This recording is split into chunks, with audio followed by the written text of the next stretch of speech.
All right, so let's get going here. So yeah, homework is due. Everyone's happy about that. I wanted to just see what people thought about. I'd like to schedule a makeup lecture, but you know, I think during the time that we have office hours is not the right time because there needs to be office hours for working on the homework.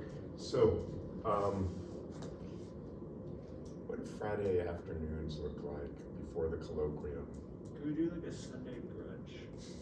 What do you bring in? I'm gluten free, by the way. What about so Monday at 8:30? a.m.? Yeah. Oh. Or p.m. Yeah, some people have class. I for one have a group meeting Friday. Yeah. Oh yeah, the Friday afternoons. What about an evening, like a 5 o'clock?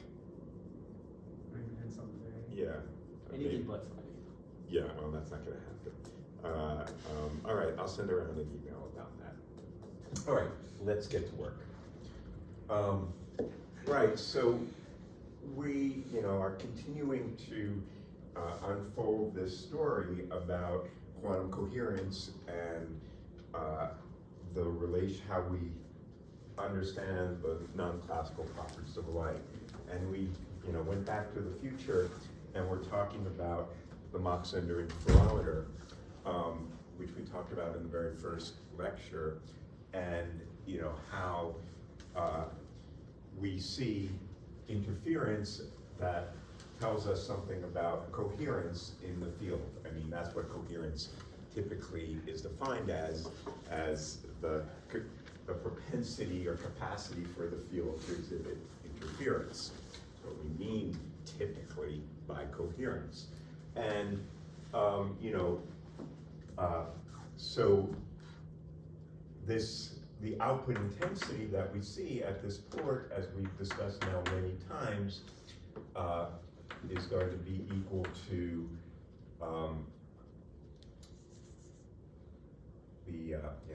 the time average of E in T minus T1 squared plus T minus T2 squared plus twice the time average of the real part of E in, well, maybe I'll just write it.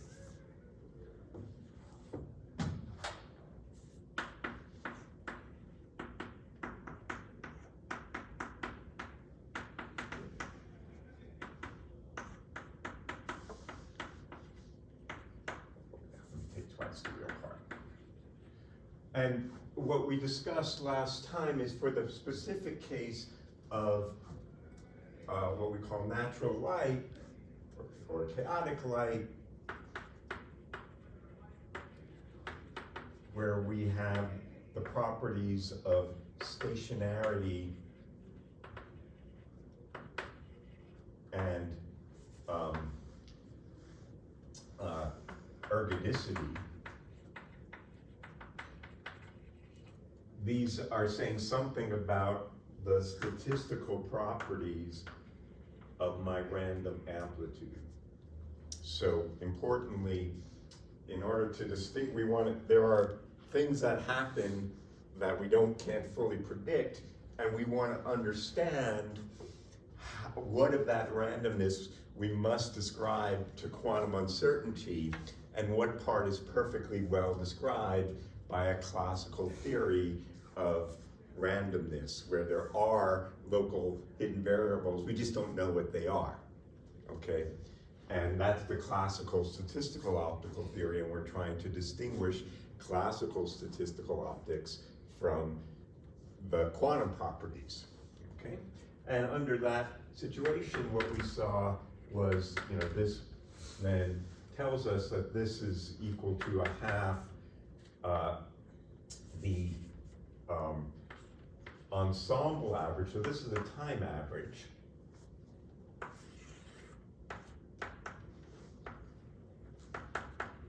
I'm putting the bar as the time average, and the kind of Ketty-like thing as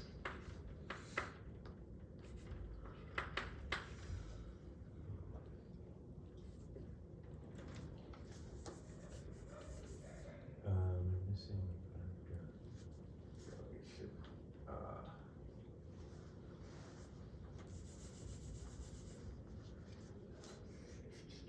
Factors of 2 I'm not going to worry about because something is a little bit screwed up here, but say a lot B.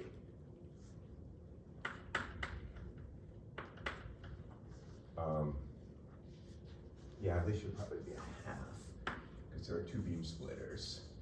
And then this is a quarter, and then I'll be happier.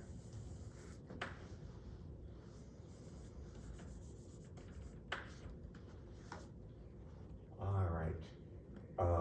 And then we have twice the real part of E in star T2 minus T1 E in F0 or T.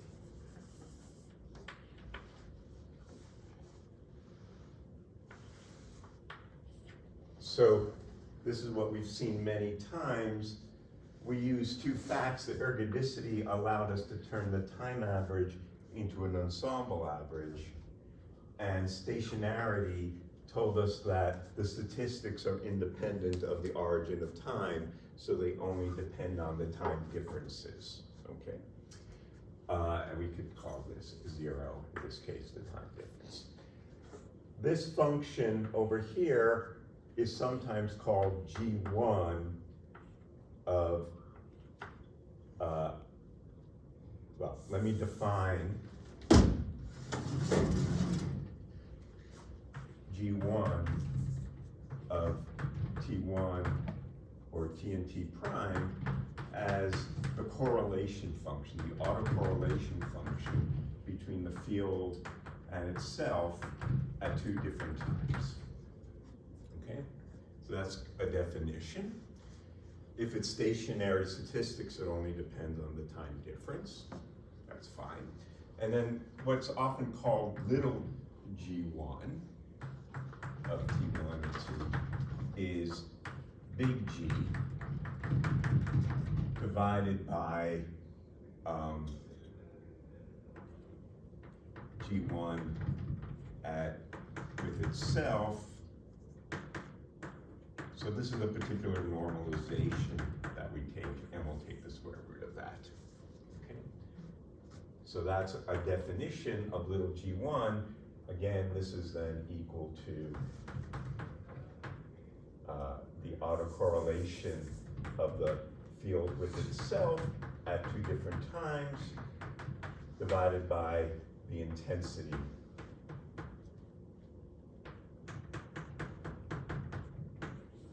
Like that, right? Which, if it's stationary statistics, depends on the time difference and the intensity. Okay. So that tells us for the Mach-Zehnder interferometer with this kind of natural light that's in it, we have the input intensity over 2 times 1 plus twice the real part of little g1 as a function of T1 minus T2. So sometimes we treat it as a function only of 1 time variable when we have stationary statistics, so we don't write it on both times. Okay. And what we have for natural light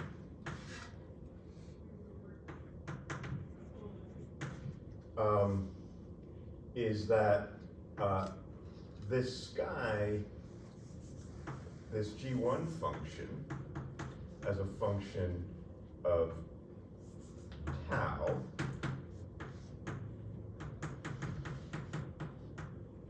we argued was equal to the intensity e to the minus I omega 0 tau times T over Tc, where this is a collision time. So the natural light that we have been considering is what's called collision broadening, where the atoms are colliding with one another and that, or the dipole oscillators are colliding with one another, which interrupts the time. And Shravan's not here, but I would explain to him why this is real in the first place. Too bad, Shravan.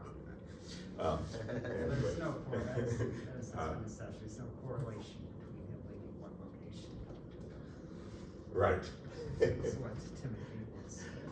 All right, so where was I? Oh yeah, so this object then, as we've seen now many times, so if I divide by I0, this thing is little g, 1 of tau, right?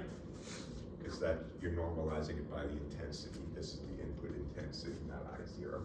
So many different subscripts, so little time, is equal to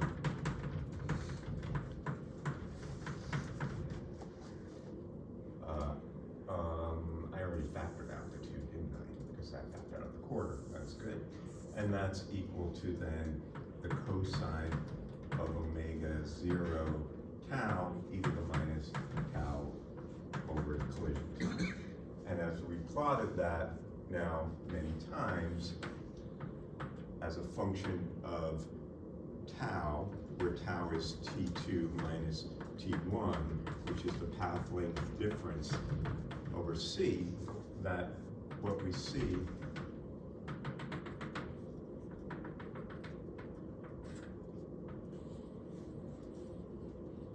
is interference fringes which have a fall off. And the envelope here is the absolute value of this function, which is that. Does someone have a question? No, maybe I just imagined that. All right,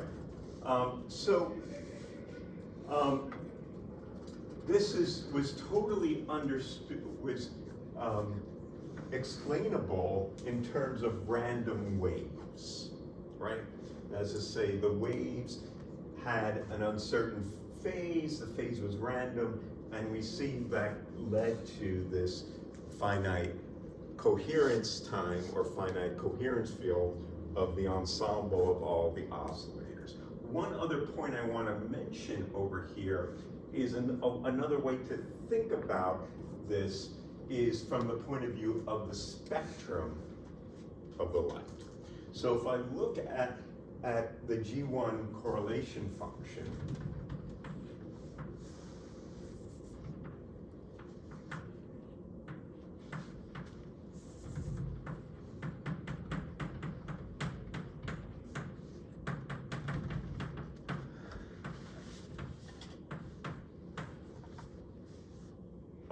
we can define this by definition.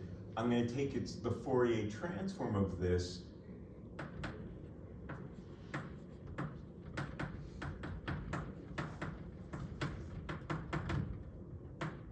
so S of omega is equal to the inverse Fourier transform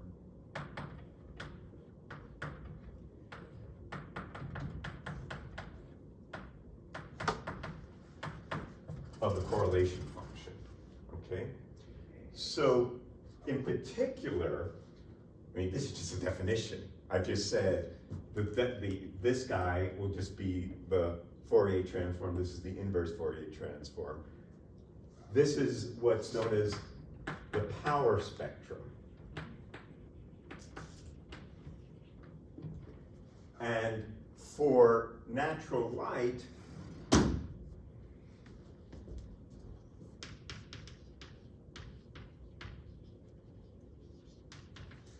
as you will show in your homework,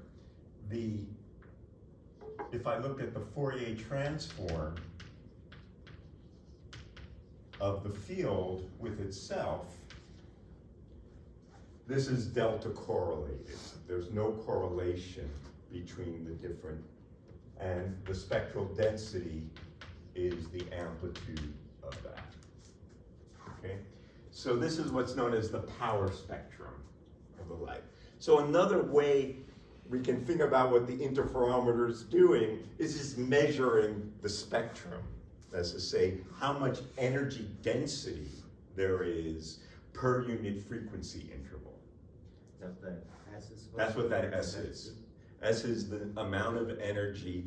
That's what we mean by the power spectrum, is the energy density in some, maybe it's the power density per unit frequency interval. So if I know what the spectrum is of the field, I can predict this, or vice versa, if I measure this, I can determine what the spectrum is. So the coherence length is nothing more than a measure of the spectral density. So if the spectral density was very broad, the coherence time will be very short because of the inverse, the Fourier duality. If I have something that's a delta function in frequency, is a very monochromatic source, then I'll have a very long coherence time, right? This is classical optics. Now, I ask you, of course, this is perfectly describable. Yeah. As a minor notational matter, Yeah.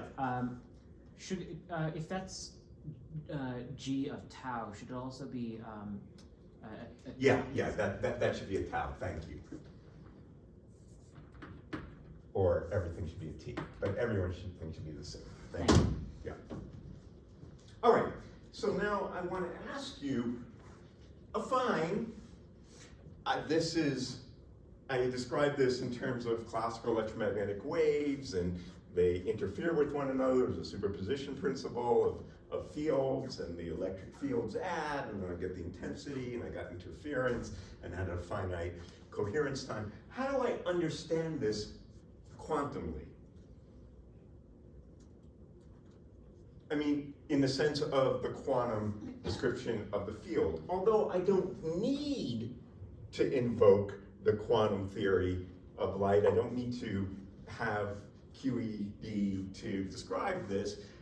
I should, we still believe there's photons, and that should still describe this phenomenon. So what's going on from the point of view of the photons? Well, quantumly, there is interference associated with the amplitude, or the probability amplitude, not the electric field amplitude, of the photon. So I can think about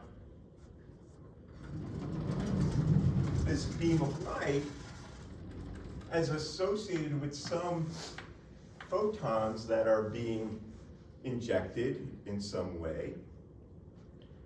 There might be, in a given time interval, many of those photons, but each photon, one by one, has some probability amplitude for transmitting, and some probability amplitude for reflecting, and there will be a phase accumulated on the wave function associated with this free evolution. And then there will be some interference associated with the two possible histories associated with this one photon that could have gone this way, or it could have gone that way, and if it went that way, maybe it gets here and then this guy, and there are two possible histories.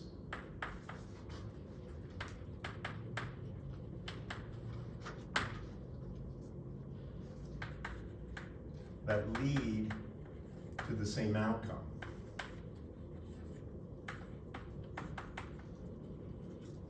Okay?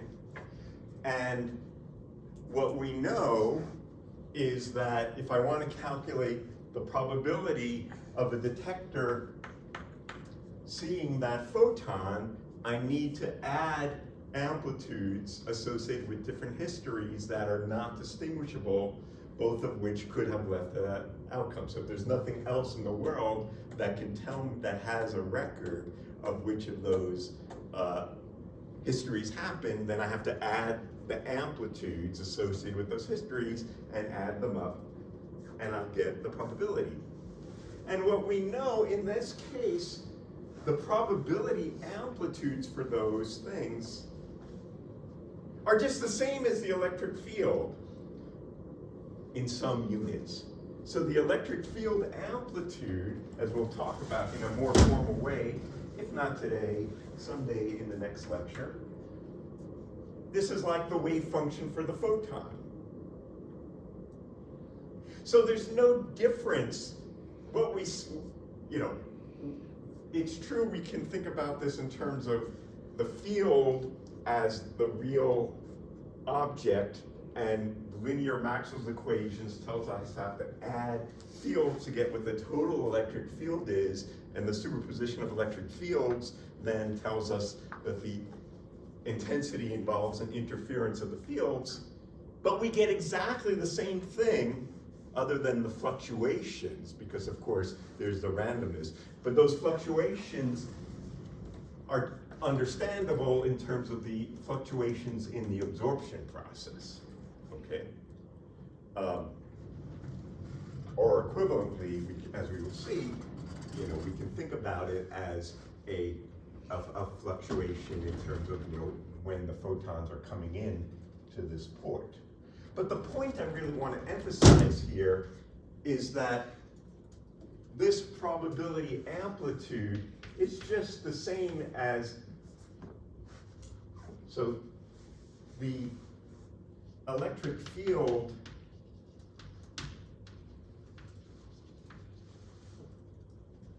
or the complex amplitude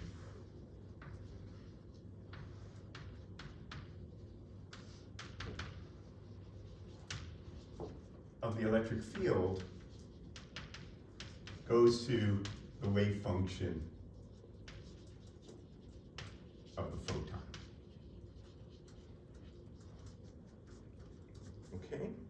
So we, in a given click happens with some probability or another, but the average number of clicks I see in a certain time interval is equivalently the intensity of the field, okay?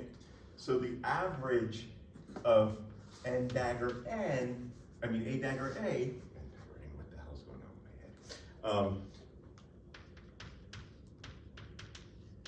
Will be the equivalent of the intensity. And this is just saying I detect click by click, and the average number I see is the intensity. And there's no difference I would see in this average. And so if my photons aren't monochromatic, and if the photon wave function doesn't overlap with itself, because the two arms of the interferometer are too imbalanced compared to the sort of width of the wave packet of the photon, then I'm not going to see interference. Okay? But each photon interferes only with itself. So these two histories are associated with photon by photon. Every photon interferes only with itself. Keep this down, and just save this over here. In the Mach-Zehnder interferometer,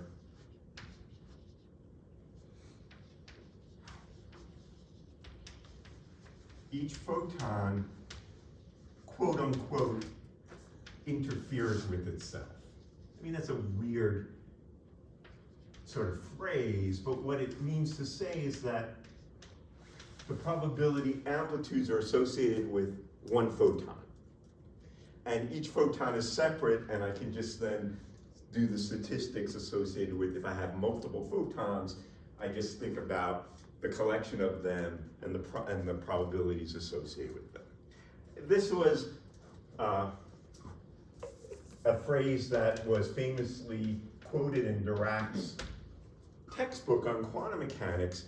And the point that Dirac was trying to make, if you read the literature a little bit more, is, in the very early days of quantum mechanics, you had this situation where, say like in a double slit experiment where you'd see clumps of light and no light, and then clumps of light and then no light, and how is it that this was happening in terms of the picture of a gas of photons?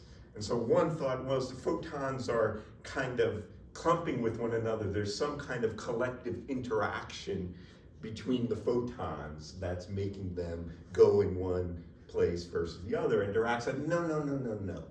What is happening, you should think about this as photon by photon. No two photons ever interfere with one another in the double slit experiment. It's a photon by photon, and you should just think about it. Well, Feynman had this other language about histories and paths and whatnot, but the ideas are there, okay? Yes? So I don't know, I feel like it doesn't make sense to or personally I don't quite get thinking about photons interfering with themselves or other photons, because photons are indistinguishable. It doesn't even make sense to ask the question, is this photon here or this photon there? Or you can only ask how many photons are here versus there. So does it even physically make sense to distinguish between a photon interfering with itself or another indistinguishable photon? I think it does. Yes, photons are indistinguishable, but if we're talking about, and of course we'll formalize this in terms of the Bose statistics soon, I hope. But, we do an experiment, say I have a penning trap where I have one electron. Of course, every electron's indistinguishable from another electron in itself. But I can do an experiment on one electron, meaning it's the electron that's here. I don't know what name it is. I can't give it a name because it's equivalent to any other electron. But I can talk about an experiment where I might, do a diffraction experiment on an electron. And that electron interferes with itself. So I can talk about an experiment on a particle because it's the particle that's here and there's no other particle there. Now it's true, I don't know what name it is, but for all intents and purposes, it's distinguishable from any other particle. It's only one particle where there's more than one particle in a mode where I can then say, oh yeah, then I really have to care about those statistics. But the point is, we'll see, the Bose statistics will matter, but it's a layer on top of this fundamental point, that the interference that's happening in this experiment is a one particle effect and not a multi-particle effect.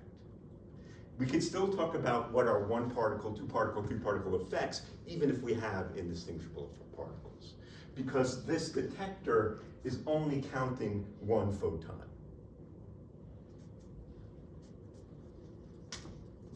We'll leave it at that. All right, so now, as we were discussing last lecture, in came Hanbury, Brown, and Twist. Now, Hanbury, Brown, one person, and Twist, second person, they didn't know nothing about quantum mechanics. They were radio astronomers. Some British astronomers know something about quantum. I'm sorry, British astronomers. But these guys, I expect they didn't know much about it at all. But they were very smart guys, and they were asking, ways in which they wanted to measure coherence. In their case, they were interested in coherence lengths or coherence areas associated with whether they can resolve the distance between two stars or the radius of a given star. But that's neither here nor there. Ultimately, they did start thinking about this in the context of temporal coherence, and the idea was to say, man, making a balanced interferometer is hard. What if we just took the light, I'm going to say natural light, I'll put it through a pinhole,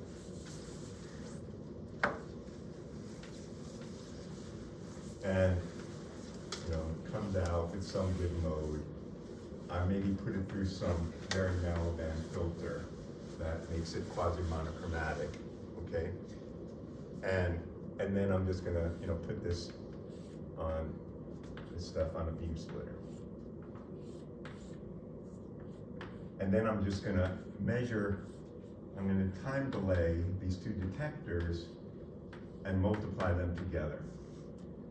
And what this measures is the time average, which we'll say for the case of chaotic light, is the ensemble average of the intensity at those two modes. So this is an intensity correlation function.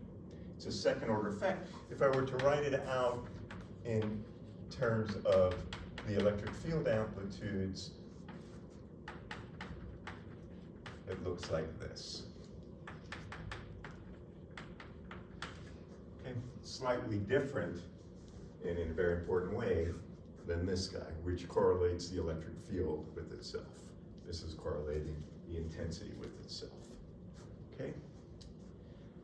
And so this is the case for of chaotic light, and for chaotic light or natural light,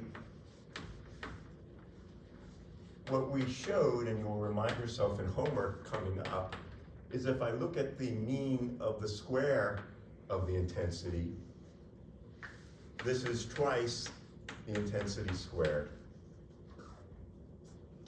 Okay? So that's coming from the fact that there are fluctuations in the intensity.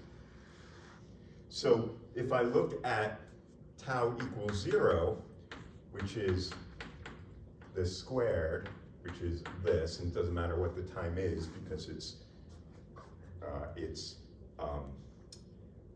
stationary statistics, then I get this. And as when tau is much, much greater than the coherence time, which is the collision time, then these should be uncorrelated.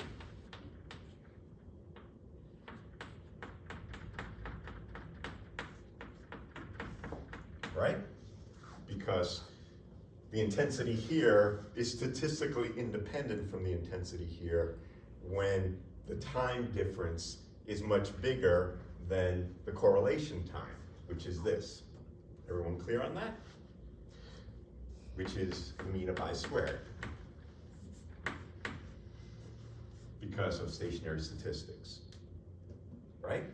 And so as we discussed at the very end of lecture last time, if I look at this function, this second order correlation function, as we'll call it soon, G2 as a function of tau, and we look at this as a function of the correlation time, what we see is that asymptotically, it's I squared,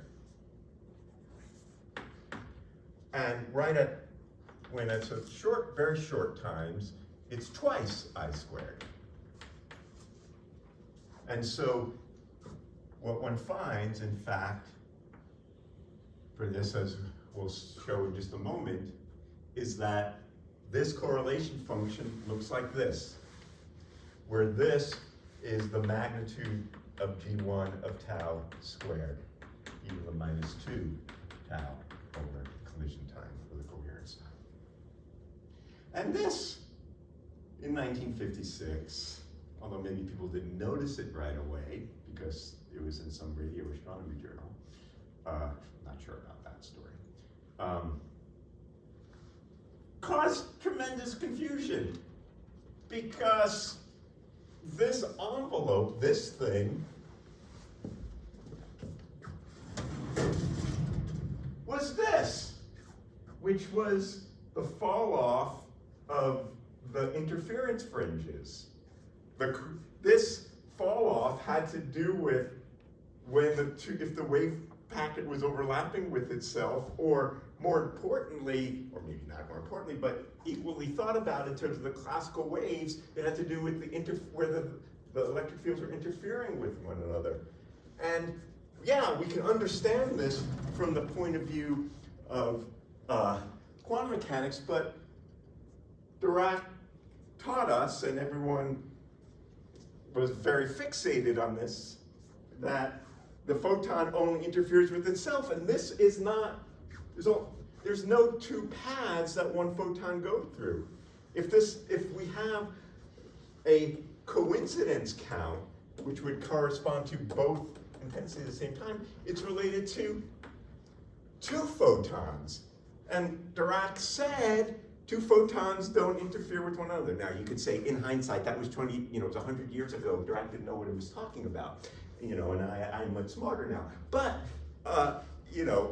back then, this is the way everyone understood it. And so it was a real paradox. Now we'll resolve that paradox maybe today, I think we will. But let's just see how we get this function just from the point of view of random waves, okay? So if I thought about this not in terms of quanta of light and the paths that they take and the interference that can happen associated with the histories of those quanta, let's just think about this from the point of view of the classical waves. So, from statistical optics,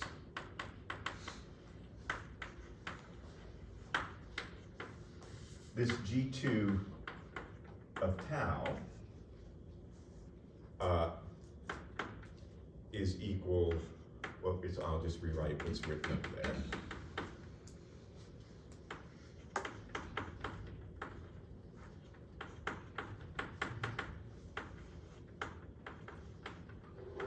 Right? Where this is a Gaussian random variable. We remember for chaotic light, a thermal state, the complex amplitude is Gaussian distributed, right? With, for a given amplitude, alpha, we had e to the minus alpha squared over twice the mean of this with some normalization, okay? So, if the probability distribution is Gaussian, we know something about how to write the correlation of any combination of random variables. We know for a Gaussian distribution, any moment of the distribution, let's say any correlation function, is completely defined by the mean and the covariances. That's to say the 1-point and 2-point correlation functions define the Gaussian distribution, and therefore any multi-point correlation function is a function of the 1- and 2-point correlation functions, okay? And so the 1-point correlation function, we know for any tau, on average, is 0, okay? So there's no mean field on average, but there are fluctuations about the field, right? So we also know that if I look at this is also 0. It's only when I have this with its complex conjugate that it's not 0. And that when it's that with its one of the complex conjugates, it's a G1 correlation function.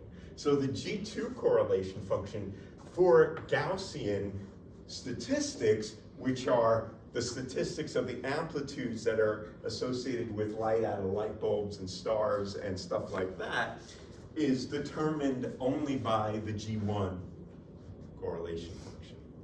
And so this we can write by according to Wick's theorem, which is just something that is very easily derivable from Gaussian statistics, that I look at I have to take the sum of the products of all 2-point correlation functions. There would also be 1-point correlation functions, but they're 0 in this case.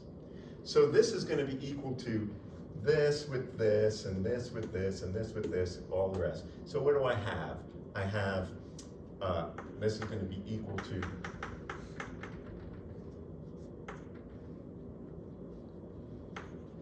this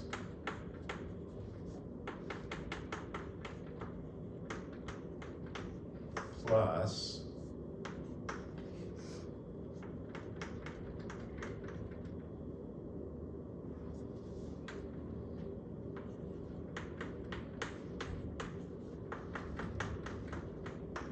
those are the only two pairs that are non-zero. Every other pair that I would take is zero. Wick's theorem tells me that if I have a Gaussian distribution, and I just have to look at the products of all combination of pairs. Okay. Very good. So, given this Gaussian statistics, this tells me that my intensity correlation function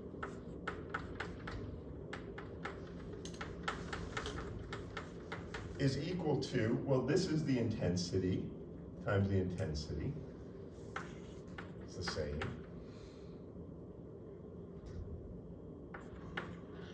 Doesn't matter, it's stationary statistics. And this is the magnitude of G1 squared. So what I have is that this intensity correlation function is the intensity squared plus the magnitude of G1 of tau squared. And if I then factor out a I squared, it says for natural light,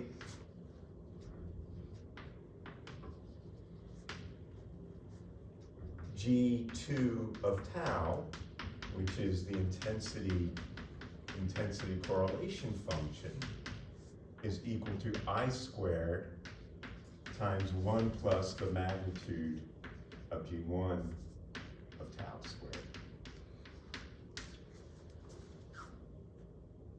which is square of that, right? Which is equal for natural light to this for collision broadened source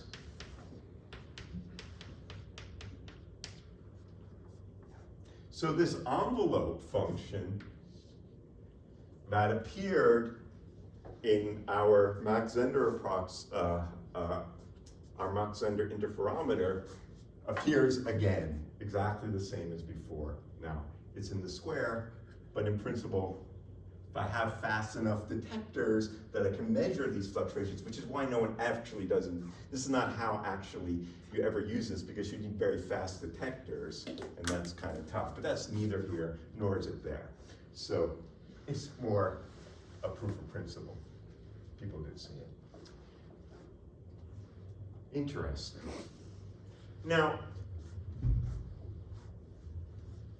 we're going to get into the formal details, but just intuitively, how do I understand this from the point of view of photons? What's going on in this situation? As we said in this problem, I can kind of, though it's not exactly right, we'll come back to it. For the Mach-Zehnder interferometer,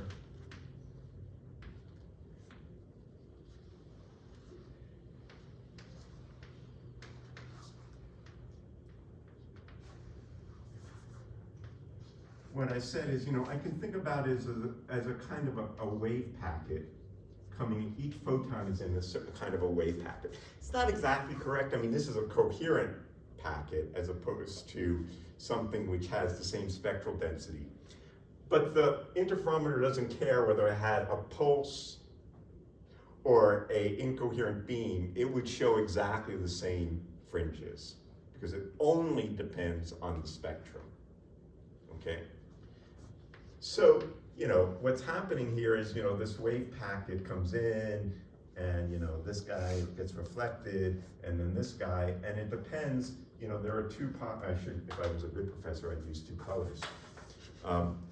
This guy is over here and then comes out earlier, and then this path, goes over here and it comes out over here.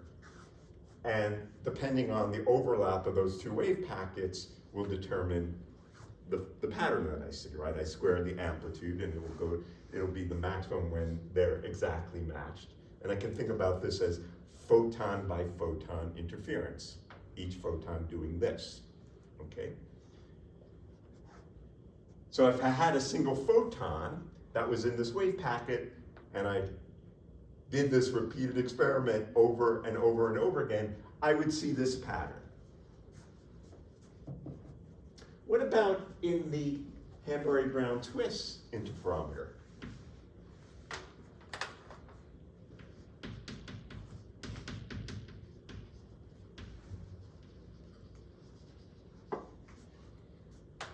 Well, the point is, this is an experiment that only is looking for a single photon.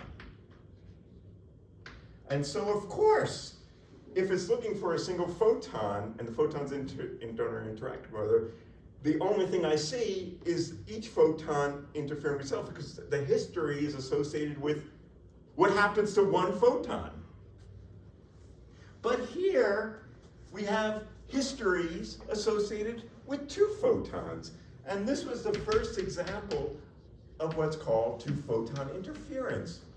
And that's in no way contradictory to what Dirac was saying.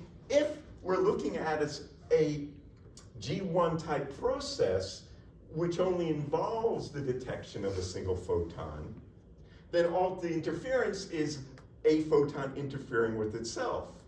But if I have two detectors that can detect two photons, there are histories associated with two photon detections. So what are those histories in this case? Well, here are two photons. They might be in the same mode. Let's say they're in the same mode. We'll have to think about Alex's issue about identical particles. That will come up when we do this right. But we could just loosely think about it. Coming in, these two photons are coming in. Let's say they're in the same mode.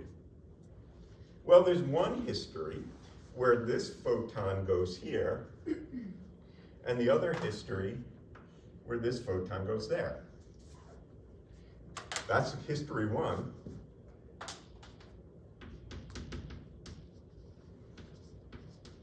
And there's another history where these photons come in,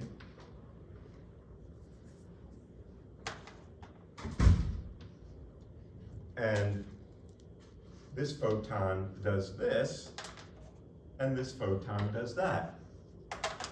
And because, to the degree that they're indistinguishable, which is to say they're in the same temporal mode, let me just draw them slightly differently.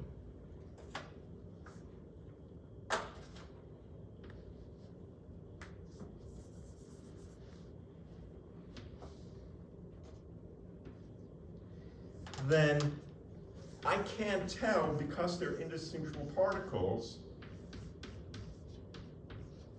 which path happened.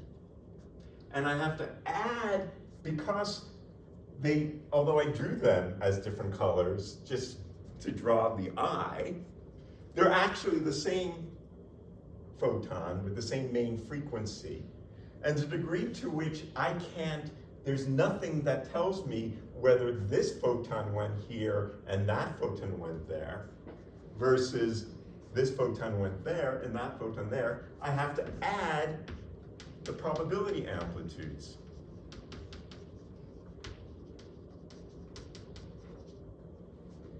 And whether this, I add them with a positive sign or a minus sign depends whether they're bosons or fermions, because I'm exchanging the two particles. And in the case of bosons, I add them. And this is how one can understand the Hamburg-Brown twist system is not being in any way contradictory to interference, but the interference is now two-photon interference, something that was never conceived of before. And the two-photon interference are associated with two histories of those two particles that participated in this particular coincidence experiment. Okay, and you can see how, again, the degree to which you know, if I have this time delay over here, I put a tau in between here, that that will then say if there are not two photons that are in that same mode, the interference will go away, and I'll just get the sum of the clicks, because those two are associated with two wave packets that didn't overlap with one another, and therefore they're distinguishable. Very good. So photon statistics do play an important role. The Bose statistics do play an important role. I mean, and there's another aspect of this that we're going to discuss in a moment, which has to do with, so we describe all of this in terms of the waves. The fact that we had a Gaussian distribution of waves, which is, from a quantum mechanical point of view, is to say the state is a Gaussian distribution of coherent states, right? But from the point of view of particles, we can also describe this. And what this is saying here is that for natural light, the rate at which I'll see two photons coming together when their separation time is very small is twice as big as the rate at which, when that time interval for them to be in those uncorrelated mode. And that's a property of natural light, and it's a property of Bose statistics. The fact that this amplitude is bigger is an example of what we'll see of photon bunching. When left to their own devices, in terms of just you let them thermalize statistically, bosons are more likely to be in the same mode than not, because they're bosons, and we know about Bose statistics. And thus, we see this kind of property in natural light. And the degree to which that we don't see that is to the degree to which they're separate modes. And as we'll discuss in a moment, in some sense, the correlation time is kind of defining what we mean by a temporal mode of the light. So the degree to which we're looking in different time bins, we don't expect to see that bunching, because they're distinguishable. For all intents and purposes, if they're in different modes, they're different photons. It's only when they're in the same mode do those exchange statistics matter. Exchange statistics only matter when the wave functions can overlap with one another. When they're in different modes, they don't matter. And this difference, this change, is associated, can be understood from a quantum statistical mechanical property in terms of the nature of Bose statistics. If these were fermions, we would see exactly the opposite. It would go down. So for fermions, we see this. Now, interesting, that fermion's a thermal state. So this kind of experiment was done with cold atoms instead of bosons. I mean, photons. Photons are always bosons. Atoms can be fermions or bosons depending on how many neutrons there are, because they, so different isotopes can either be bosons or fermions. And you can take cold gases of atoms and do atom optics and see exactly the opposite. Now, interesting, as we'll see in a moment, if I have a coherent state,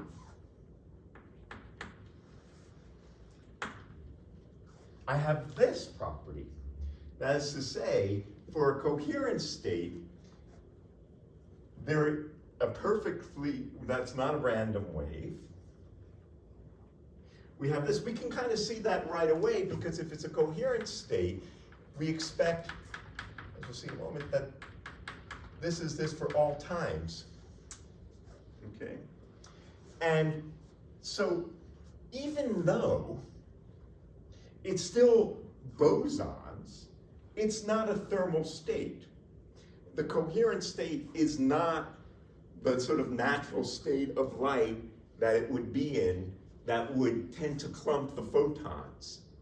And this was actually an interesting, I mean, there was a big fight between Len Mandel and Roy Glauber sometime, I don't know, in the 1960s. It's funny to read the literature, you know, back in the day, you know, there would be comments to papers in the physical review, and they would be very public, you know, you idiot. No, it wasn't quite like that, but, you know, there was this public battle between Mandel, because when the laser was first invented in the 1960s, everyone knew that you know, you had many more photons per mode than you would, you know, everything, it's a bright beam, right? Whereas if you have a light that's coming out of a discharge tap or something, that, you know, you have this thermal occupation of the modes. And so Mandel and Wolf were saying, for a laser, you're going to see an even bigger effect in the Hanbury-Brown twists, because they're going to be more clumped up, because it's a bright beam. But Glauber said, no, you're thinking about it all wrong. It's all about photon statistics, and I'll tell you how.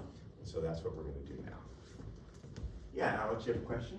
Yeah, so in order to see any like interference like this when tau is not 0 but small, you need so do you need like those two different temporal modes at small times to be not orthogonal but just like high overlap? Like That's correct. Okay.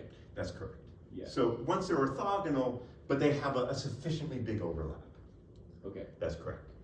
And also so you said that this is kind of a little bit of a tangent, but you said that nuclei can be bosons or fermions, and that's interesting because like we're typically told like what bosons are, like the or fermions are matter, they take up space, and bosons are like Well, those are carriers. fundamental parts. Yeah, can Well, something's matter nuclei take up are a space bunch and of be- neutrons and protons Okay, together. and they can still be bosons even though they're like matter but take up space. Yeah, absolutely. It depends on, so like one definition of the boson fermion distinction is whether or not they have integer or half integer spin, and depending on the atomic numbers, you know, the number of nucleons in a nucleus, they can be Bosons. half integer or full integer spinning particles. So if I have, yeah, I mean, I can pair together the spins of protons and neutrons in such a way that the total angular momentum is an integer. So in that case, can you put two nuclei that are like have mass and take up space like in the same mode? Yes. Like, okay. Absolutely. Now, you know, okay, we are tangenting. I don't want to go too far. And there's only so much I know and can say. Obviously, when I start probing the subatomic nuclear structure such that the nucleons become, and the protons and the neutrons are more distinguished from one another, you know, I can't put two protons or two neutrons in the same place because they're fermions, right? So, you know, to say that I have two fermionic atoms in the same mode, you know, if I have a harmonic trap, and I can put many atoms in that mode, but at some level, I mean, they're not, I don't know to the degree to which I can distinguish them at the level of, 10 to the minus 15 meters. So once they start, once they really start getting close to one another.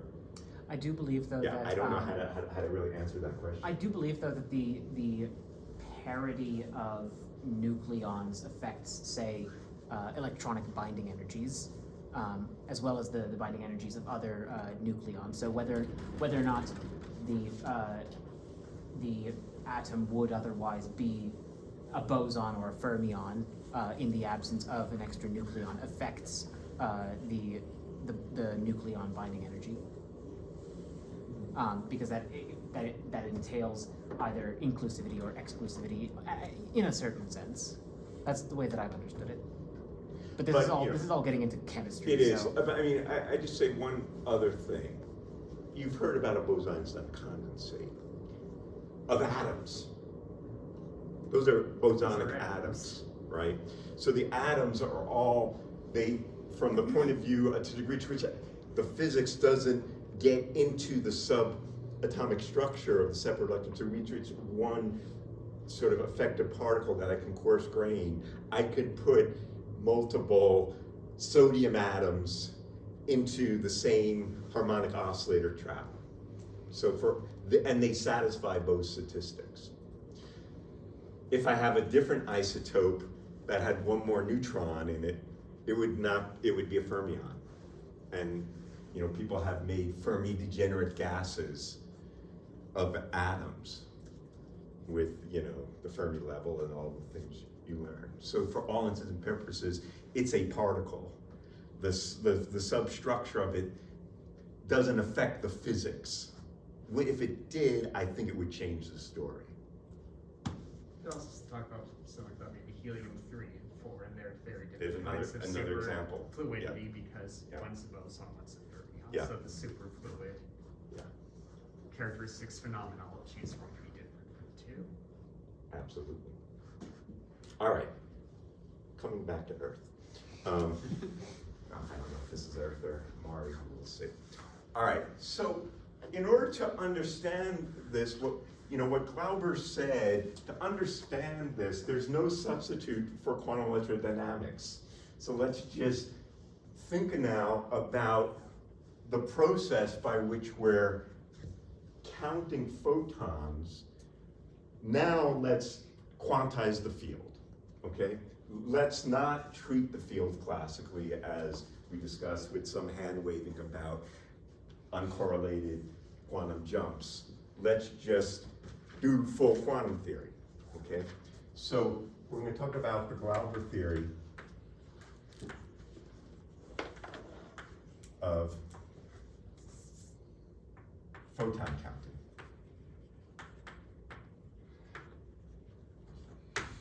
So the idea now is to say, I have my same picture that I had with, I'll think about atoms just because it's easiest, and I can absorb and get a photoelectron out.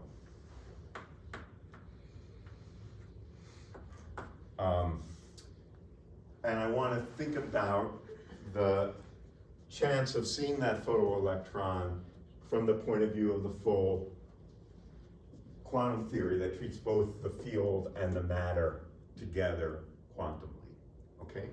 So what I'm going to say is that there's some probability, for example, of seeing one photoelectron, okay? And that probability in some time interval is given by the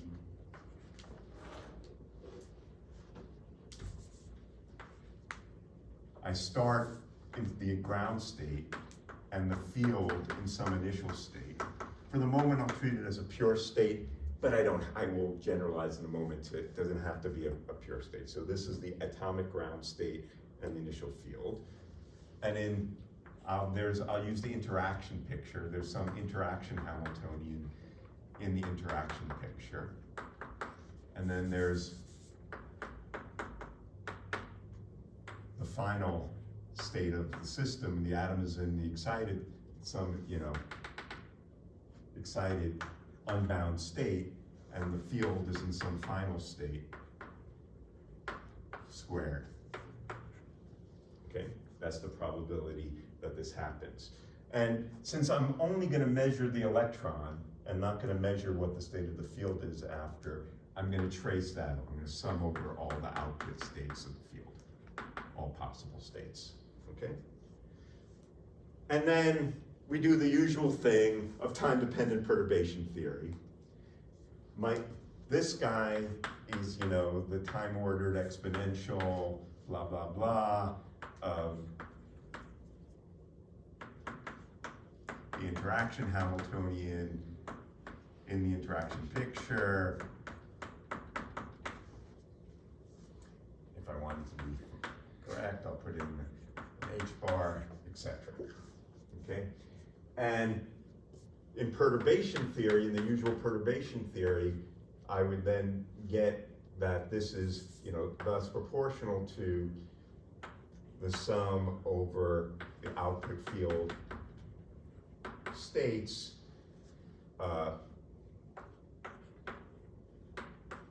the matrix element of the interaction Hamiltonian. Let's see, we should write this as an integral.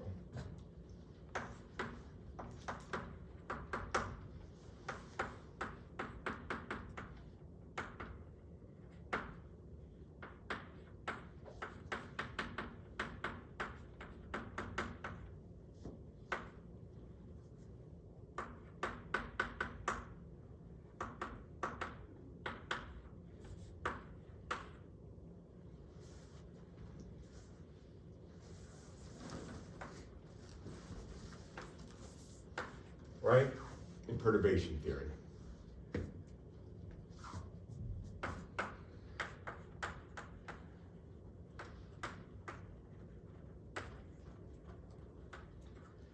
And we can take, as we have discussed in the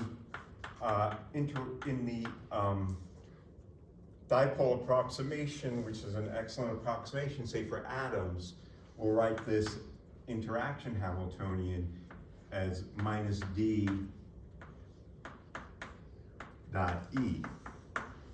And E is at the position of the atom, which I will suppress and as a function of time. Okay? And now, importantly, this guy's got a hat on it because it's the quantum field. Okay? And this, you know, is related to the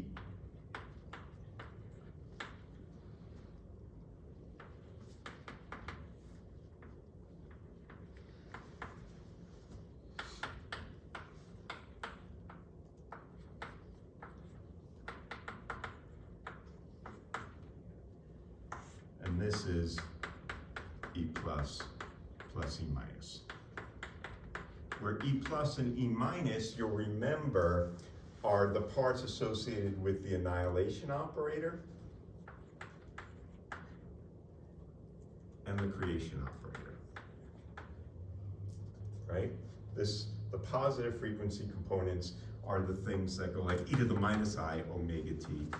And the negative frequency components, because we're perverse, go like e to the plus I omega t. Yes, exactly. It says, Descartes would say, it is what it is. I think so, if Descartes were alive today, that would be what he would say. All right, so in the rotating wave approximation, of course, what we have is, you know, this goes with the absorption of the photon. No, this is wrong. This guy's got the plus, and this guy's got the minus.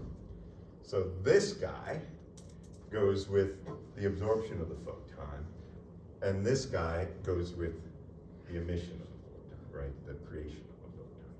So since we're only looking at the absorption processes here, what I have in this problem that looks like when I do all of, and you will have on our website the details of this, which I'm not going to work out because they're tedious and not so important, but you can see them in all of their beautiful details in Lauber's Jesus notes. Looks something like the following.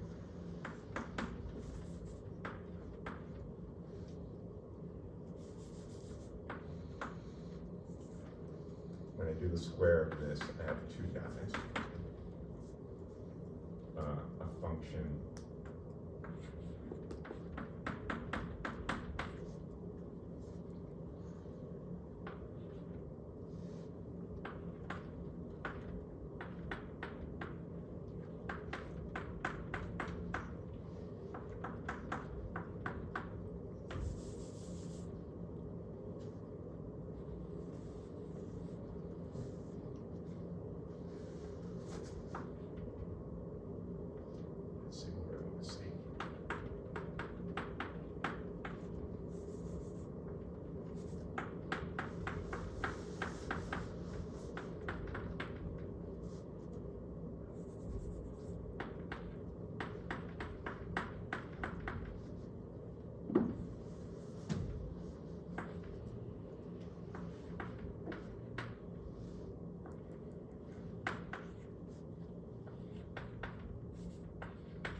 let me explain what I've written down and where this is coming from.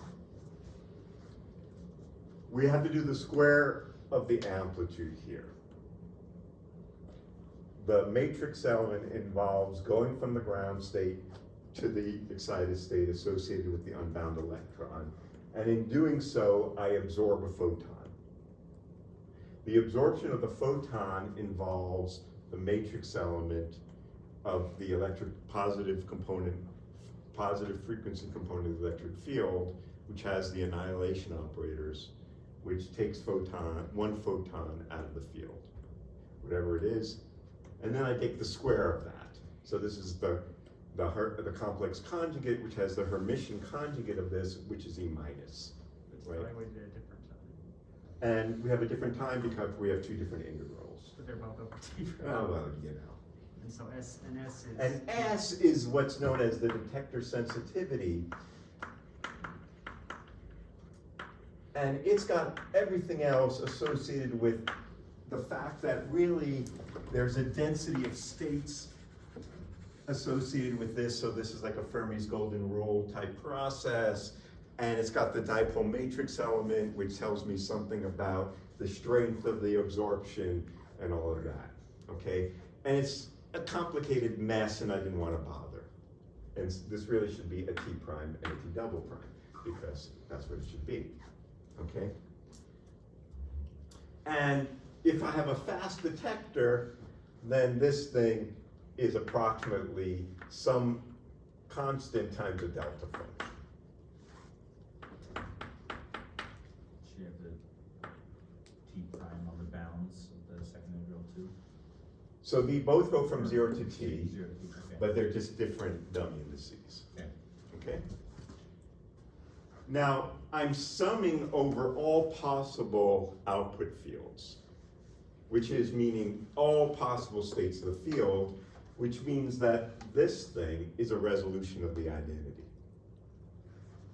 So when I do that, what I find is that the probability of seeing one photon here, thus, is then equal to some constant times the expectation value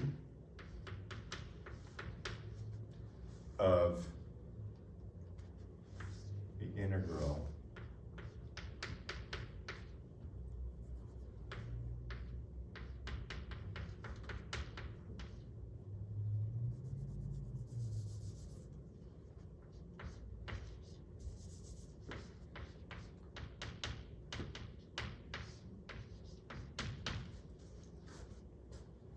okay. So the rate of photon counting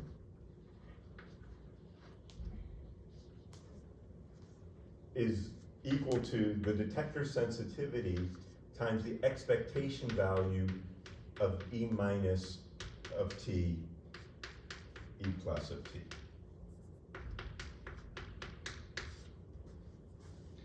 This expectation value could be over a pure state, it could be over a mixed state, it doesn't matter. It's just a derivative of this thing. Okay. And this operator I can call the intensity operator.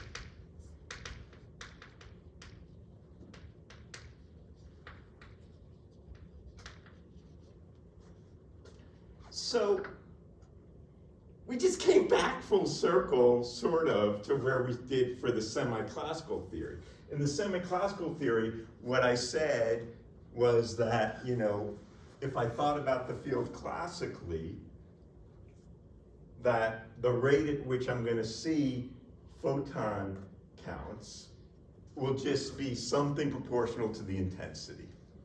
No, it's intensity. Now the intensity is an operator, and it's the average intensity, okay? Average associated with the associated quantum state. Yes, as opposed to a classical. Now, whatever that mean intensity is going to tell me what the rate of photon counts I would see in this. And in some sense, the quantum nature of the light is kind of irrelevant here. I mean, it's relevant in the sense I could think about this, for example, as we will next time. I could do this for the case that the light was not classical. If I had a single photon wave packet, I can do the problem that, you know, maybe is now erased, where we have the wave packet coming in, and we would calculate it, and it would give us exactly the right thing, okay? But the classical versus non-classical aspects of the light are seen in no way through this. It's just some function of what the mean intensity is. We need to think about, to distinguish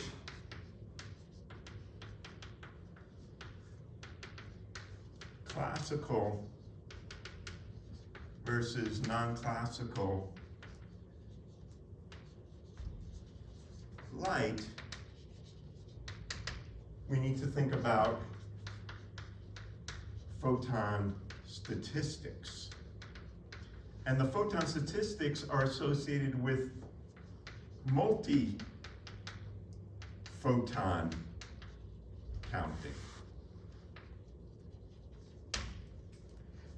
This object we can call, I can call G1 as Glauber did of T1 and T2 as the correlation function associated with the negative and positive frequency components.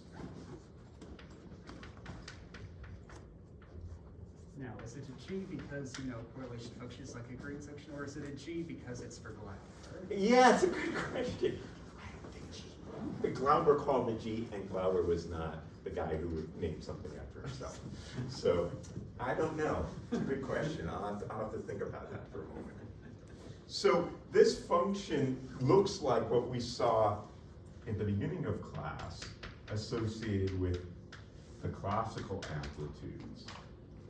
And if the state of the field were a coherent state, this would be equal to that, and I'd recover the classical theory.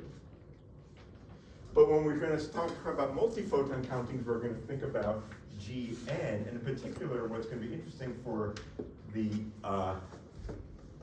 Hamburg-Brown twist experiment is the G2 correlation function, the correlation function associated with that. And then we're going to have to do the same rigmarole, but now where our final state of the system involves 2 photoelectrons rather than 1 photoelectron.